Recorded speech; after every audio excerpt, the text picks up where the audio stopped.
homem cis, homossexual, sempre soube, na verdade.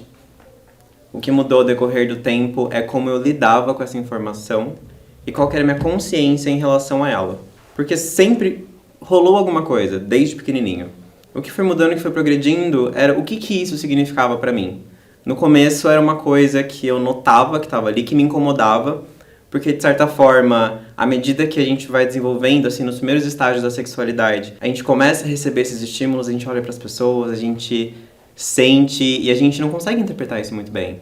Então é aquele tipo de coisa que a gente sente, tem alguma coisa ali, mas como eu não sei o que é, eu vou deixar de lado. À medida que eu fui amadurecendo, eu percebi, não, tem alguma coisa de errado. E eu vou ter que lidar com isso, porque isso tá me afastando do padrão, tá me afastando dos ciclos, isso tá me excluindo, de certa forma. Então esse incômodo começou a ficar cada vez mais presente. Isso a partir dos 10 anos de idade. A questão foi cada vez mais progredindo ladeira abaixo. Pior, porque enquanto eu não entendia isso de maneira ampla, isso era incômodo. Isso era uma questão que me incomodava. E à medida que os estímulos, a maturidade foi chegando, a pressão que eu impunha em mim mesmo para entender o que é isso e me aceitar, seja lá o que for aquilo que eu fosse, foi aumentando. Eu sempre soube, desde criança, que eu não era hétero, eu tinha essa consciência. Só que eu não sabia exatamente, então, o que eu seria, porque quando criança eu não tinha uma concepção de que, eu posso ser bissexual, pansexual, eu não tinha essa ideia. Eu achava que eram as coisas muito preto no branco, sendo que não são. Com referência, assim, de assistindo coisas na televisão e também música, ajudou bastante. Então eu não sabia exatamente se o que eu sentia era normal, porque eu conversava com as minhas colegas de sala e ninguém sentia a mesma coisa que eu. Me assumi, assim, na adolescência, só que foi para os meus amigos, porque eu tinha muito receio de me assumir para minha família. Olhando agora em retrocesso, que eu tô com quase 21 anos, eu acho até engraçado.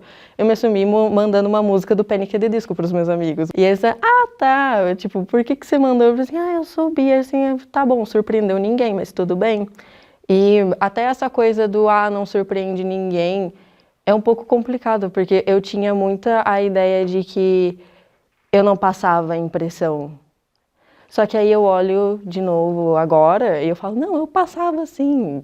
Era muito óbvio que eu tava no armário. Para meu pai e para minha mãe não, mas para mim era. Então, assim, a minha adolescência foi muito complicada porque eu tentava muito me inserir num grupo hétero. Então eu tinha que imitar como as meninas andavam e nisso eu me sentia muito desconfortável, só que era a forma como, por exemplo, meninos iam me achar bonita. Então não era uma via de mão dupla, porque ao mesmo tempo que eu tinha a atenção de pessoas, eu não me sentia bem. A gente está amadurecendo, a gente está começando a conhecer algumas questões da nossa vida que a gente não explorou na infância. E uma delas, em específico, a questão da sexualidade, né? Porque a puberdade está ali. Então a gente tem estímulos sociais, a sociedade quer que você se defina. A gente tem estímulos pessoais, a gente quer se definir, a gente quer se encaixar.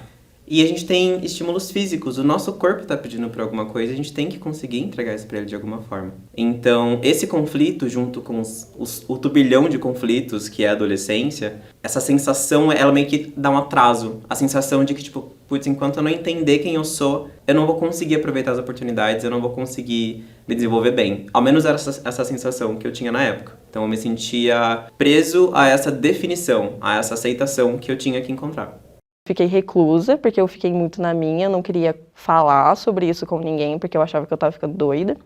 Nisso eu fiquei colocando tudo muito pra dentro, eu não soltava nada, eu não falava nada. Quanto aos meus pais, eu sempre tive um cenário muito legal para eu conseguir falar sobre sexualidade. Eu tive ótimos momentos assim com os meus pais, eles tentavam fomentar da maneira que eles conseguiam esse diálogo. Porém, não adianta eu ter um ambiente seguro na minha casa se fora dali não era bem assim. Isso acabou gerando um obstáculo, vários obstáculos para mim, para aceitar e chegar nesse diálogo para eles, sabendo que eu tinha abertura para fazer isso. Mas a metodologia deles eu acho que não foi a melhor, acho que eles não, mas porque eles não tinham acesso a esse tipo de informação, porque esse tipo de informação não é difundido.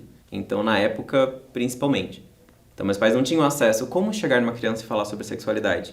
Eu lembro de um diálogo até hoje que eu tive com a minha mãe, onde a gente estava conversando e ela me interrompeu e disse: Pedro, o que você é? Eu, como assim? O que eu sou? Sou Pedro, sou filho. Ela, não, mas o que você é? O que você gosta? Né? O que te atrai? É menino, é menina? O que é? Eu, não sei. Eu lembro que na época ainda eu não falava muito sobre, eu era muito fechado quanto a isso. E eu disse: mãe, eu não sei, eu gosto de meninas, minhas amigas são meninas, eu gosto das meninas. Ela, tá. E eu lembro que nessa época eu tava no auge do bullying. Todo mundo na escola me xingava, sempre tive vários acessos, vários momentos, assim, complicados com pessoas que mexiam comigo. E minha mãe tava tentando fazer essa aproximação pra entender o que tava levando esse comportamento das pessoas da escola. Então, quando eu respondi que eu gostava de meninas, ela disse: tá, então por que você não tenta parecer como alguém que gosta de meninas? Aí eu fiquei assim: peraí, você não tá tentando me ajudar?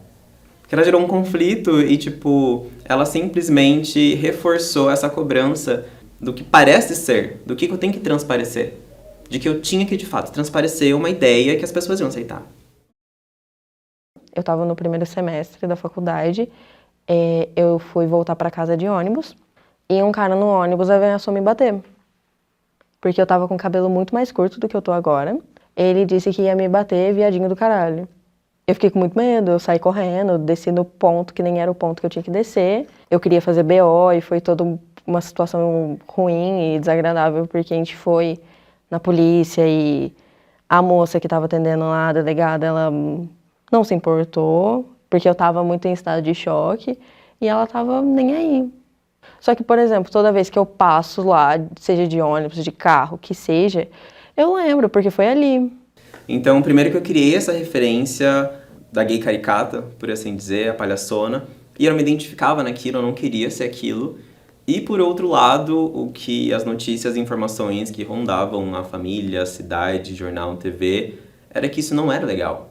E minha família, por ser cristã, também trazia um pouco de resistência, de inflexibilidade à diferença.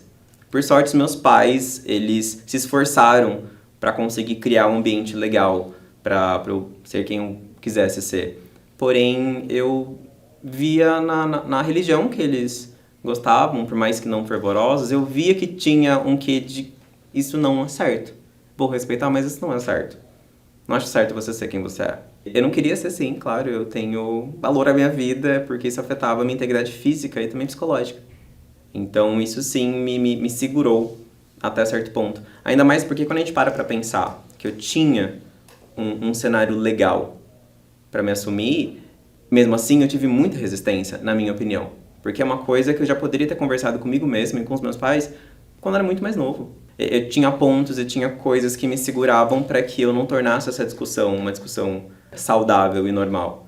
E são justamente essas referências negativas do que é ser um homem gay que me impediram no caso. Conversa com seu filho, tenta entender o que está acontecendo no dia a dia dele, se insira na vida do seu filho. Muitas vezes você acaba sabendo de questões dos seus filhos pelos amigos deles. Eu acredito que é muito mais a questão de você ter uma relação de amizade, não simplesmente pai e filho. Você precisa ter confiança. E não é simplesmente o fato de que você é o pai dessa pessoa que ele confia em você. Não é assim que funciona. No mundo externo, ela escuta que o que ela é não é legal. Em casa, talvez ela não se sinta tão confortável para falar sobre isso, porque ela já escutou fora que não é legal. Então, e também prestar mais atenção de formas que fala e também falas que podem ser consideradas um pouco violentas e que podem ser, assim, prejudiciais a longo prazo. Se permita e se escute. Entenda que cada um tem o seu tempo, cada um tem a sua condição. Porém, o importante é você, o importante é o que você sente.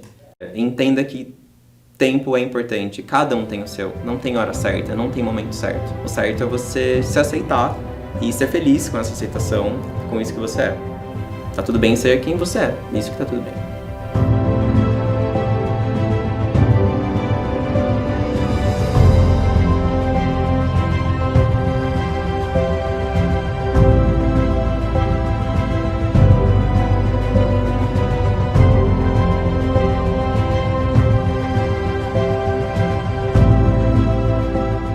Estar no armário é muito solitário, só que você não percebe que tem outras pessoas no armário enquanto você tá lá.